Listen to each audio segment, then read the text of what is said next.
Hi and welcome to Wednesday's edition of Cooking with the Cooks, Cuisine for the Quarantine. We're doing pulled pork today. So I'll run you through the ingredients. You'll need a shoulder of pork. You can use a leg, but I prefer the shoulder. That's about 2 kilos. They usually come between 2 and 2.5 kilos. You'll need something to make a rub with. Now, in my rub, there is some cumin. Now, I would have used ground cumin, but I'm out, so I've used whole cumin. Some smoked paprika. You can use normal paprika if you don't have smoked. Some brown sugar and some salt and pepper. 2 teaspoons of each and a teaspoon of salt. So 2 teaspoons of pepper, sugar, paprika and cumin, and 1 teaspoon of salt. Now, I'm also going to put in there a sliced onion. Now, slice them really thickly.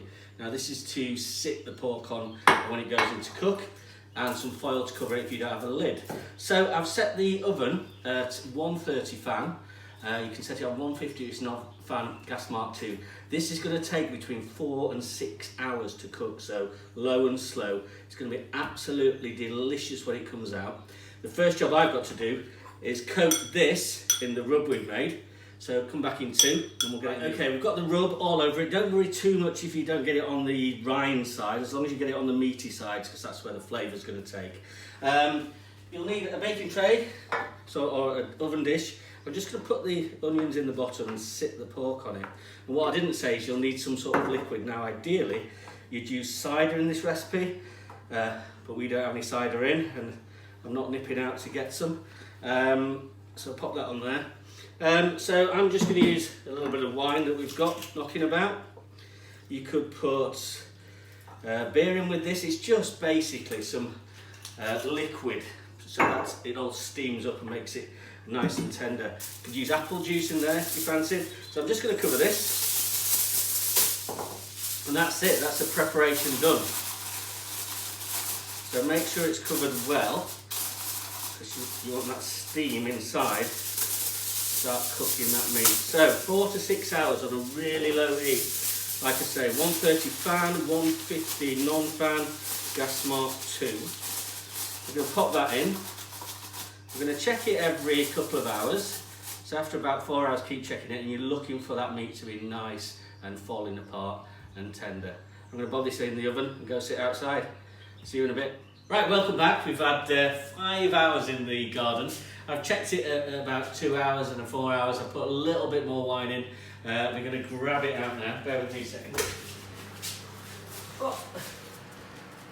So there we are. So, after 5 hours, we've got something that looks a bit like that. So I'll just turn it around so you can see. So I'm hoping this is going to be great. I'm not going to throw those juices away in the bottom of the pan. We're going to do something with those later. What I'm going to do is try and get this out onto a chopping board. It's all falling to bits, which is a good sign. Right, okay. So the next thing I need to do is pull this pork or shred it. So what I'm going to do is take off. I've got 2 bowls. One of the bowls is for the stuff we don't want, like the fatty bits, like this bit. Just pop all that in there. And the other bowl is for the stuff we do want. Now, to shred your pork, all you need is a couple of forks. So if you come over here, we'll just do this bit while we wait. So it should be nice and soft now. Oh yeah, look at that. So we're just going to shred it like this. Come back in 5. And I'll have this done. I'll show you what we do next. Okay, welcome back. What I've done is I've shredded all that pork, pulled all that pork, and we've got the fatty bits in there that I'm just going to throw away.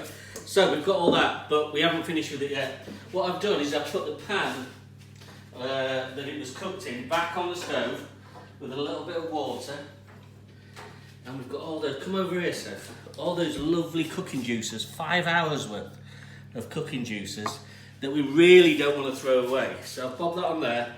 I'm going to sieve them through there and get all that wonderful, those spices that we put in and everything else. Sorry, I know you're filming, you don't want to film the tea towel. Back in to the pork. So that goes in. what we're going to do then, and this is something you don't have to do, but I like to do, it's a little bit of a cheat. I've got a little bit of barbecue sauce, so a couple of tablespoons of that goes in. We're going to mix it all up. Just clear that out.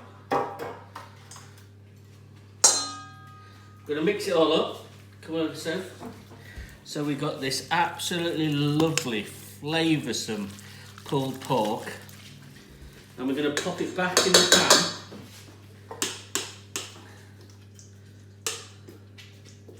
because whilst you've been pulling it, it's got a bit cold, or it's cooled down.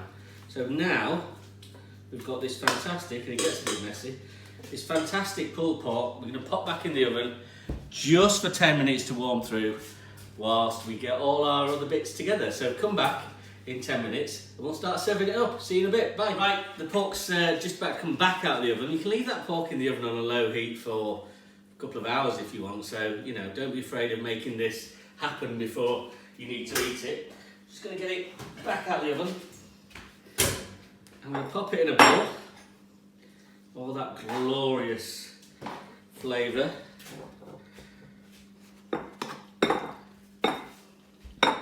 Oh, dropped a bit. Dropped a few bits.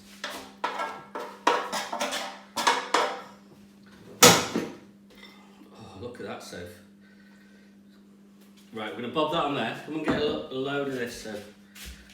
So, this is how we're going to serve it. We have pulled pork, we have a little bit of cheese, we have French fries, we have brioche buns, and we have coleslaw. We're all going to enjoy this now after spending a day in the garden, in the sunshine. What could be better? Join us on Friday when we're doing homemade burgers. See you in a bit. Bye.